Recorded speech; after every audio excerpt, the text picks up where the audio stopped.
கந்த சஷ்டி விரதம் 2025 6 நாள் விரதம் இருப்பவர்கள் கடைபிடிக்க வேண்டிய சில விஷயங்கள்.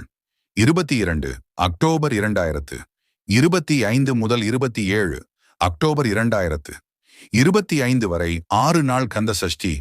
வீட்டில் அசைவம் சமைக்கக்கூடாது, சாப்பிடக்கூடாது, புகை மது எடுக்கக்கூடாது, காலணி அணியக்கூடாது.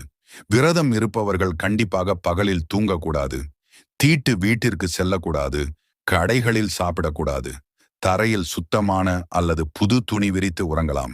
கந்த சஷ்டி 6 நாளும் கண்டிப்பாக தலைக்கு குளிக்க வேண்டும். சிவப்பு, பச்சை, மஞ்சள் நிற ஆடை உடுத்தலாம். கட்டாயமில்லை.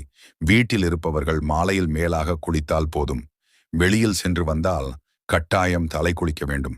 6 நாட்களும் தாம்பத்திய உறவில் கண்டிப்பாக இருக்கக்கூடாது. தேவையில்லாத வார்த்தைகள், வாக்குவாதம் இருக்கக்கூடாது. குழந்தை வரம் வேண்டி தம்பதிகளாக விரதம் இருப்பது சிறப்பு. மாதவிலக்காக இருந்தால் பூஜை அறைக்கு செல்லாமல் வீட்டில் உள்ளவர்களை தீபம் ஏற்ற சொல்லி விரதம் மட்டும் இருக்கலாம். கலசம் வைக்காமலும் காப்பு கட்டாமலும் முருகனின் படம் வைத்து கந்த சஷ்டி விரதம் இருக்கலாம். காலையில் வைத்த நெய்வேத்தியத்தை மாலை நேர பூஜைக்கு அப்படியே விடக்கூடாது, புதிதாக தான் வைக்க வேண்டும்.